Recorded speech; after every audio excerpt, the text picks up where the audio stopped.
Guys, nakahuli rin. Guys, change location tayo. Dahil meron na tayong isang oras para manapalang.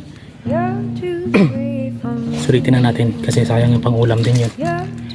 So dito kami ngayon sa Bakawanan.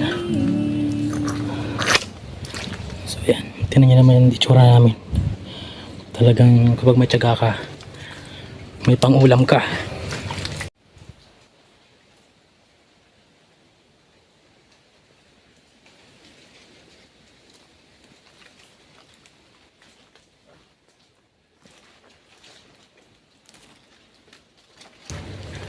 Okay, ano ito?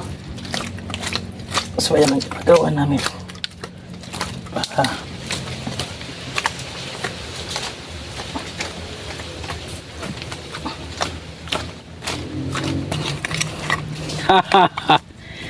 one down, pakak, hare.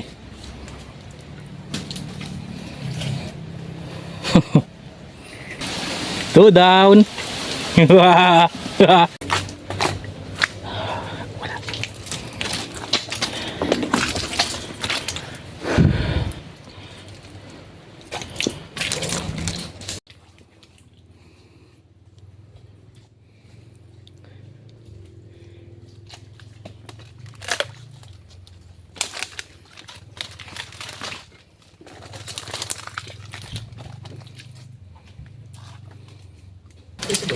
Ang dami na naming naguhitan.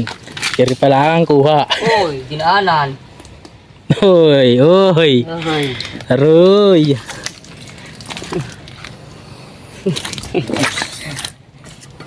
Meron niya pare.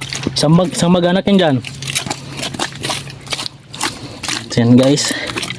Ganyan po ang nagawa namin. Malagyan man lang po namin lahat ng guhit ay talagang paldo kami rin eh.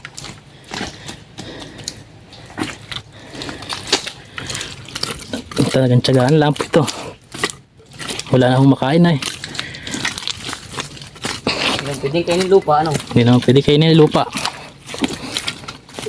More adventure. You could take like going back to Honolulu just to get that Maui Wowie. So ayun, kapag nagtanong yung mga anak mo kung anong ulam, manapalang kang hayop ka. So ayan guys,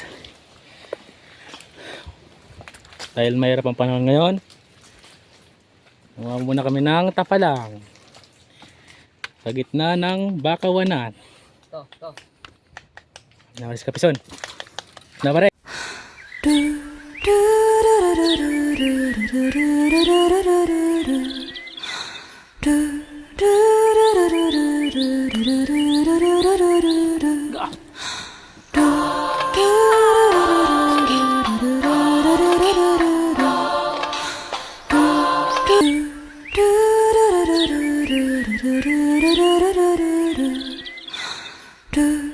So ayan mga kabakal, Dito na kami sa ilog niya.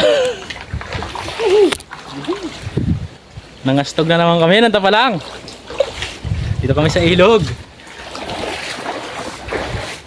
Ilog ng hinaw. Ayun, si...